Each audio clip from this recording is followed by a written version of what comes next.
Hello everyone, maayong adlaw, and today I'll be discussing to you another theory in education, and that is constructivism. And if you know already about constructivism, then I will share to you another form of discussion. But all of this theory have the same or they have similarities. But do not be confused when we hear the word existentialism with constructivism, because constructivism is the theory that says learners construct knowledge rather than just passively take in information. As people experience the world and reflect upon those experiences, they build their own representations and incorporate new information into their pre-existing knowledge or the schemas. And what is really a constructivism in the first place? A constructivism is an important learning theory that educators use to help their students learn. Constructivism is based on the idea that people actively construct to make their own knowledge, and that reality is determined by the experiences as a learners. Basically, the learners use their previous knowledge as a foundation and build it with new things that they learn. So everyone's individual experiences make their learning unique to them. Example, if we have the students coming from provinces, they have their own way of learning. And do not get confused when I say that their experiences is different because they have the unique way of learning. Constructivism is crucial to understand as an educator. Why? Because it influences the way all your students learn. Teachers and instructors that understand the constructivist learning theory understand that their students bring their own unique experiences. Eto na, ulit-ulit ko sinasabi that they are really bringing their unique experiences to the classroom every day. Their background, previous knowledge impacts how they're able to learn. Educators are able to use constructivist learning theory to help their students understand their previous knowledge. If you are a current or aspiring educator, it is important to get an education and credentials you need. But it's also important to understand learning theories and how they impact you and your students. This guide will tell you more about the constructivist learning theory and how it helps you as a teacher or as a future teacher. Today, I'll be discussing to you one very important topic, and that is constructivism and education. Okay, now I am sharing my screen again, and this is the learning theory of constructivism. In this video, I'll be presenting to you different philosophers that really gives us a clearer idea as to what is really a constructivist is. First, we have this illustration. If we are going to observe this illustration, instead of you discussing in front of your students, you are going to give opportunities for the students to to explore based on their experiences. In our first picture, it says here that you are just going to give lectures. On the second pictures is that you are giving an opportunity to our students to sell cupcakes, or it is an active learning. Instead of you lecturing, like you inform them as to how to sell cupcakes, but you let them experience. And I'm sure that this theory is student centered because we are focusing on the students' experiences. What is constructivism? It is a theory learning which proposes that people create their own knowledge based on their past experiences and understand of the world. Knowledge is constructed, all right? Please remember this one. Knowledge is constructed. It's based on the experience of your students. by each person by building upon prior learning. Although there are many constructivist perspectives, the common thread is that learning is an active process. Okay, we'll see to it that the learning is an active process unique to each individual learner. Right, that is a constructivist. And if we hear the word constructivist, we have this different term. We have the mental representation, scaffolding, personal experiences, cognitive anticipation, inquiry, dialogical process, and also we have the philosopher like Vygotsky, Piaget, we have the Dewey, problem-based learning or the PBL process. Also, it is Broner anchored instruction. It is also active contextualized, and we are really particular with their prior knowledge. All right, these are the major contributors of to the constructivism theory. We have John Piaget, we have Jean Piaget, we have John Dewey, we have Lev Vygotsky, we have Jerome Broner, we have David Oswald. These are the contributor of this constructivism theory. Let's take a closer look at the contributions of John Dewey, Lev Vygotsky, and Jerome Broner. I will discuss you one by one. According to John Dewey, it is also known for his role in developing the progressive education movement in the US. He blended philosophy, psychology, and educational theory to make sense on the way children learn. Dewey established the laboratory school at the University of Chicago, which produced educational knowledge still relied upon today. Dewey, along with Montessori and Piaget, believed that education should incorporate real life experiences, encourage experimentation, and allow for independent thinking. Okay? So, you encourage experimentation and allow independent thinking of your students based on their prior knowledge.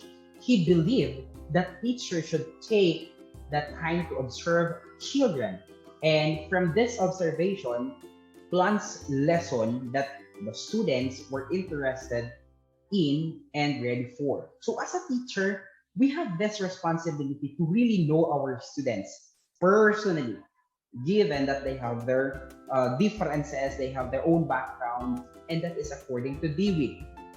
According also to Dewey, that education, therefore, is the process of living and not a preparation for future living. It is a process of living, and not we are not studying because of the future.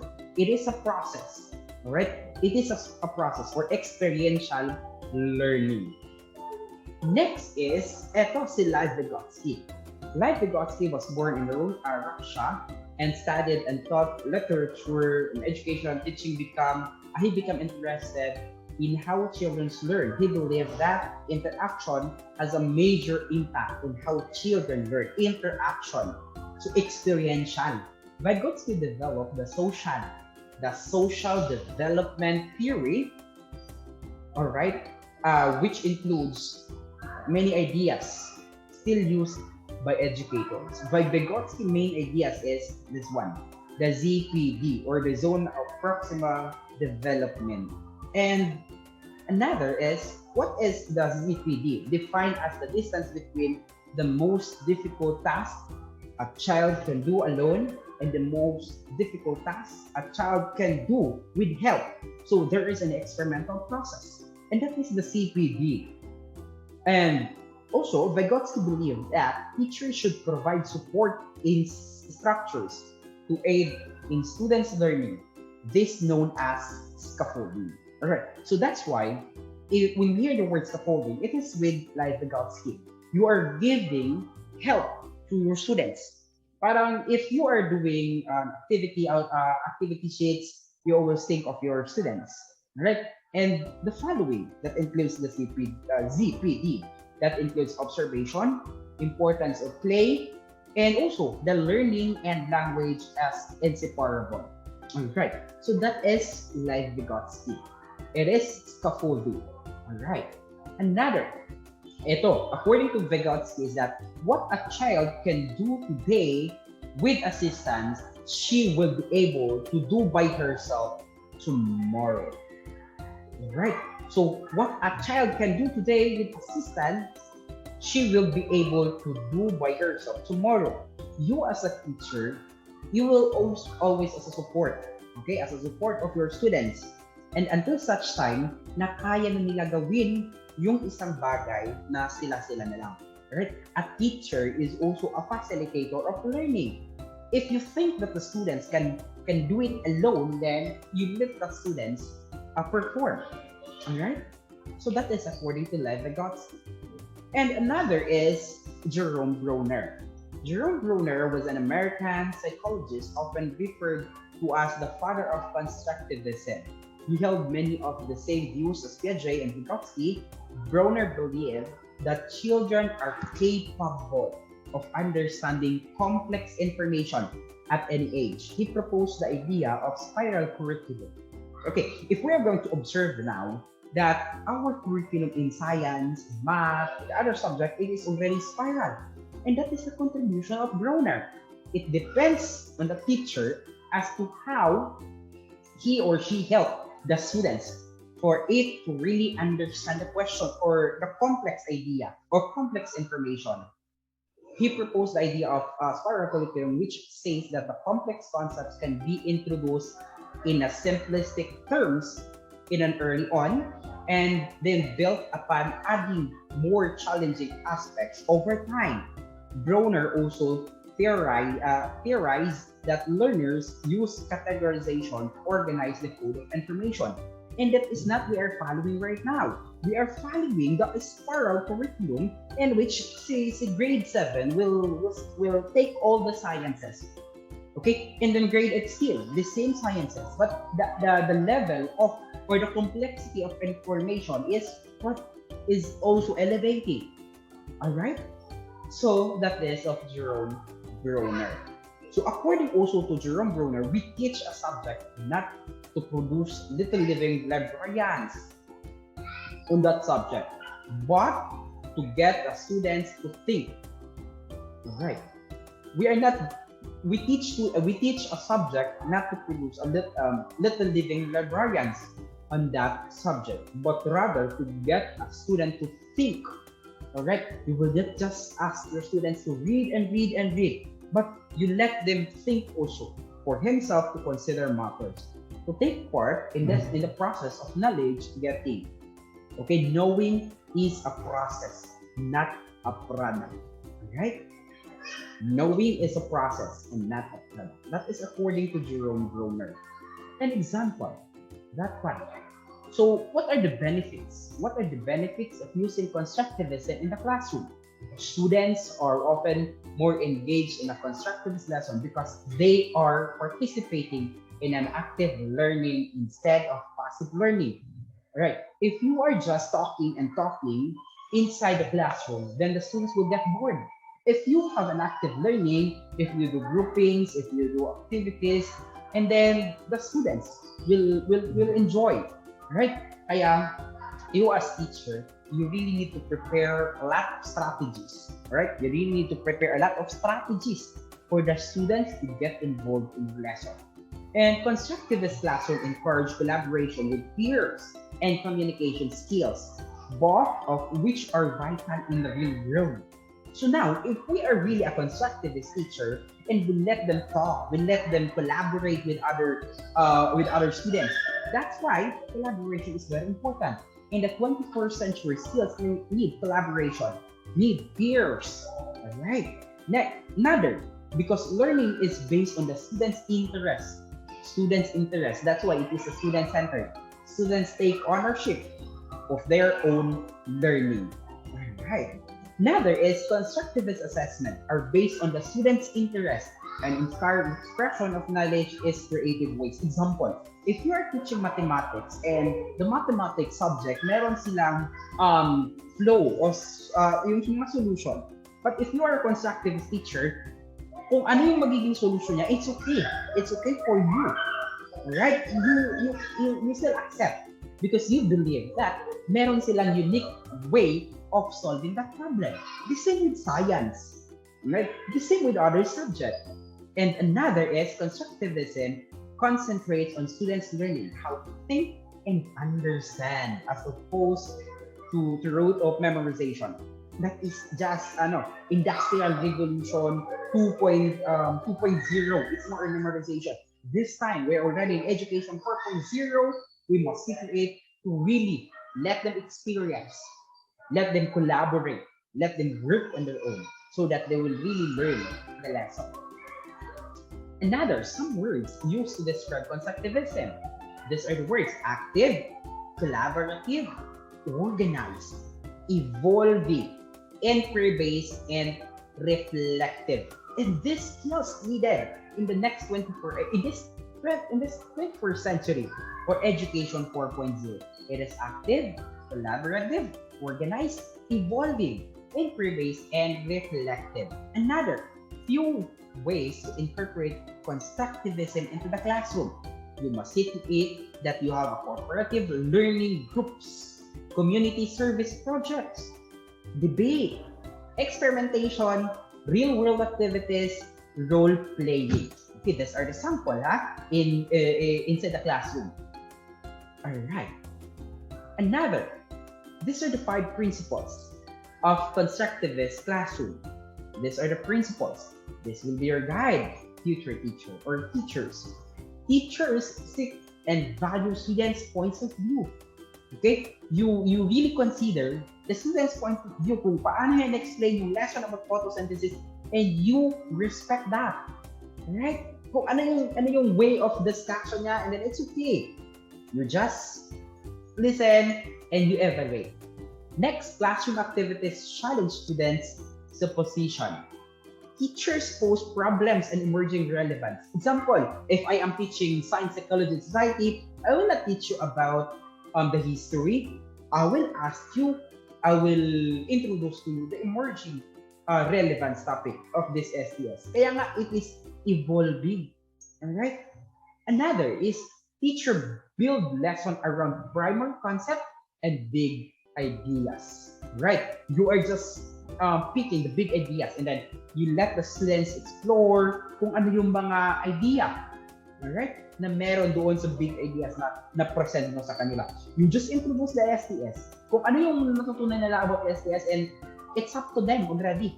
We have a lot. We have the GMO, we have the new trends in technology integration, and we have a lot of changes. Right? Next, teacher assist students learning in context of daily teaching. Alright? Do you assist students learning in a context of daily teaching? Kaya nga, Jerome Broner and Lev Vygotsky is there. John Dewey is there. Because they compile all the theory. And they form this another thing, which is the constructivism. Alright? So you are there as a teacher to guide your students, to assist, to help, and to provide or to give instruction. Okay? The role of the teacher. Ano ba yung role natin under constructivist? The teacher is a facilitator. And we are always talking about that. Teacher as a facilitator. Ano ba talaga yung teacher as a facilitator? You just guide. You just give big ideas, and then you let the students explore. And another, mentor. And guide who assists the learner and points out primary source of information. What is the role of the learner and their constructivist? To take ownership. Okay, student-centered. Take ownership of their own learning. Collaborate with peers. Ask questions. Find answers. And learns to assess themselves. Right? Given that, if you know on how to develop rubrics, and rubrics is the best tool where you can give students a chance to explore based on the rubrics. Right? Napakadami. That's why multiple intelligence is really one. Also theory na you can incorporate. Alright? So, we'll take, we'll try to observe this one. The traditional classroom and constructivist classroom. We'll try to compare kung ano yung pagkakaiba nila. The curriculum begin with the parts of a whole emphasize the basic skills. Right? That is the traditional classroom. If you have the constructivist classroom, is that curriculum emphasize big concept, beginning with the whole and expanding, including the parts, the big ideas. Another is strict adherence to fixed curriculum is highly valued. And in constructivist is pursuit of students' questions and interest is valued. Alright? Not the curriculum, but the students' interest. I will read last one. Knowledge, alright? Assessment is through testing. Correct answers. Yan ang sinasabi ko kanina sa mathematics. Meron kang answer key kapag traditional.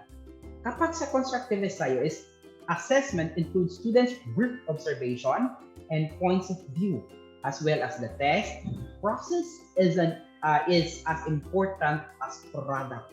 Alright, during the activity, ano yung doon ka nag-assess, hindi yung after nila na doon mo binibigay yung answer key, doon mo sinasabi na ito yung correct answer. Alright, a constructivist teacher is really different.